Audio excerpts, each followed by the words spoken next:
Assalamualaikum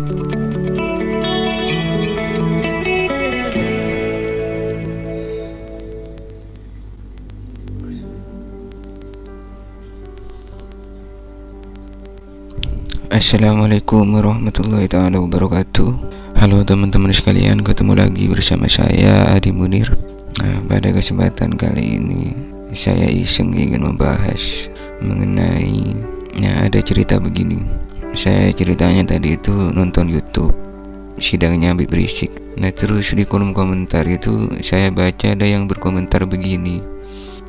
Emang masih ingat enggak kalian siapa sih yang sebenarnya kemarin sempat mau mengubah Pancasila menjadi Ekasila dan Trisila? Itu ada komentar seperti itu. Saya membaca komentar seperti itu hanya senyum-senyum sendiri gitu. Karena kenapa? Itu artinya jika orang itu berkomentar demikian, berarti dia nggak tahu asal usul Pancasila itu sejarahnya dari mana itu. Terus yang dimaksud Ekasila itu apa dan yang dimaksud Trisila itu apa, dia nggak tahu.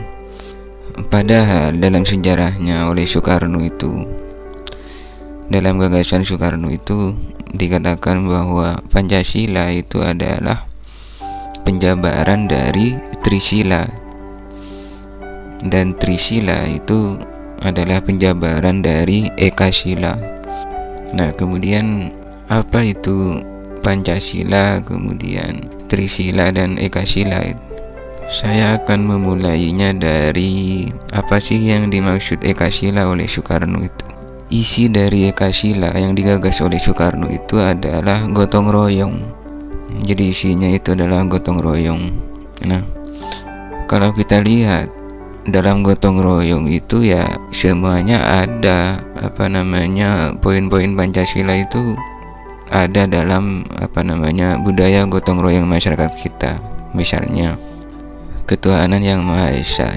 Ketuhanan yang Maha Esa yang dimaksud oleh Soekarno itu adalah lebih kepada nilai-nilai nilai-nilai baik dari agama yang diajarkan oleh agama itu. Dan itu ada dalam gotong royong.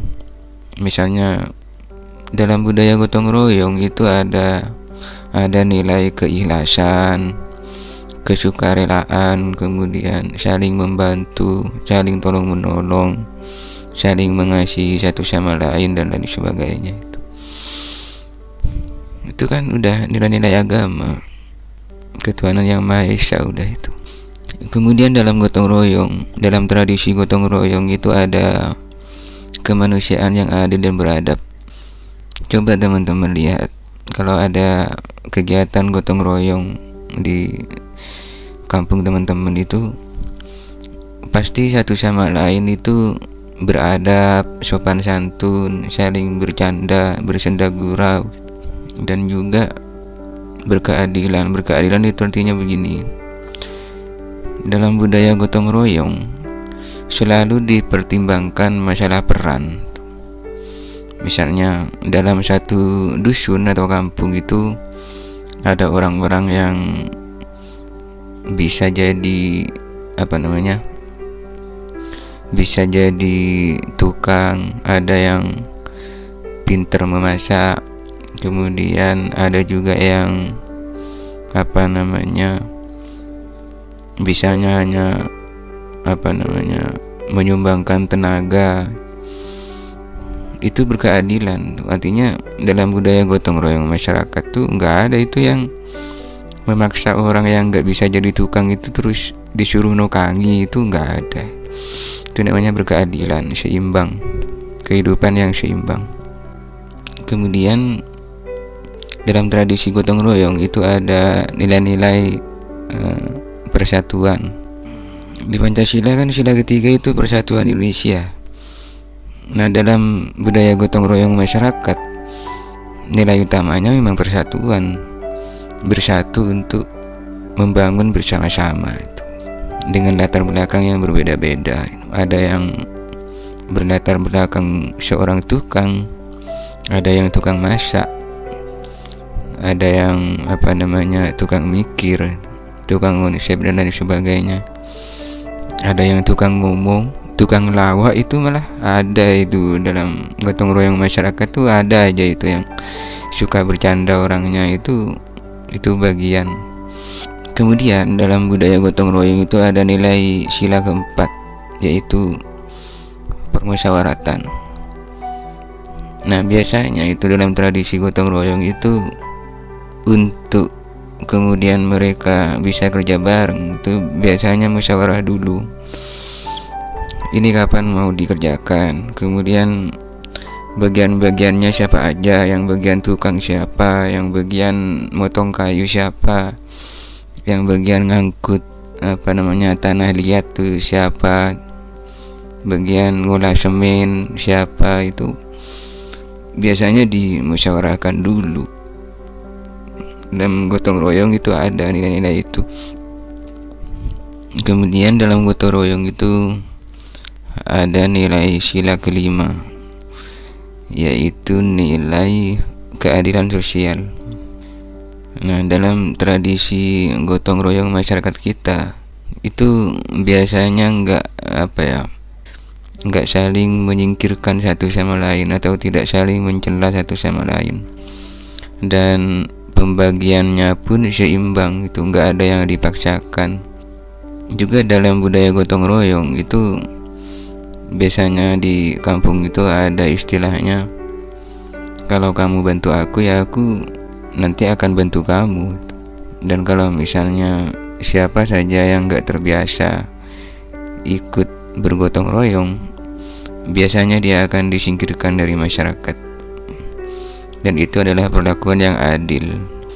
Nah, dari penjelasan itu dapat teman-teman simpulkan bahwa ya, dalam gotong royong itu ada semua nilai-nilai kelima poin Pancasila, itu ada semua dalam budaya gotong royong itu. Mau ketuhanan tuh kaitannya dengan moral gitu ya. Ada kemanusiaan, ada persatuan, ada permusyawaratan, ada keadilan. Ada semua dalam budaya gotong royong itu. Jangan dibilang bahwa Pancasila itu berbeda dengan gotong royong, itu dari mana? Padahal penggagasnya Soekarno sendiri itu melahirkan Pancasila itu ya dari gotong royong itu, dari budaya masyarakat, yang kemudian dijabarkan ke dalam Trisila. Dari Trisila dijabarkan lagi menjadi Pancasila itu. Oke, mungkin ini sekedar tambahan ya. Tadi kan saya mengatakan bahwa gotong royong itu kemudian dijabarkan menjadi menjadi Trisila dulu sebelum menjadi Pancasila. Nah, Trisila itu artinya 3 sila. 3 sila itu isinya adalah sosionasionalisme, sosiodemokrasi, dan ketuhanan yang Maha Esa. Nah, ketuhanan yang Maha Esa itu menjadi sila pertama. Kemudian sosionasionalisme itu menjadi sila kedua, yang berbunyi kemanusiaan yang adil dan beradab dan persatuan Indonesia itu. Kemudian sosiodemokrasi itu menjadi sila keempat, permusyawaratan, dan juga sila kelima, keadilan. Nah, kemudian apakah sampai saat ini gagasan Soekarno itu, baik Ekasila, Trisila maupun Pancasila, penjabarannya itu sudah berhasil diterapkan di negara kita? Nanti kita akan bahas di lain kesempatan. Yang penting kesimpulan pada kesempatan kali ini adalah bahwa Pancasila, Trisila, dan Ekasila itu adalah satu kesatuan, tidak ada bedanya. Karena memang yang digagas oleh Soekarno itu memang satu jalur.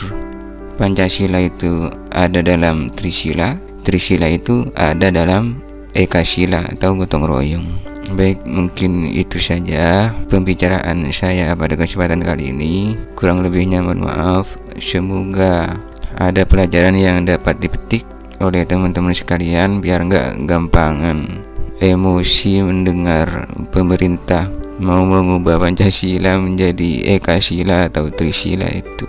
Biar teman-teman juga belajar sejarah, banyak baca buku dan lain sebagainya itu. Terima kasih telah menonton. Saya akhiri. Wassalamualaikum warahmatullahi taala wabarakatuh.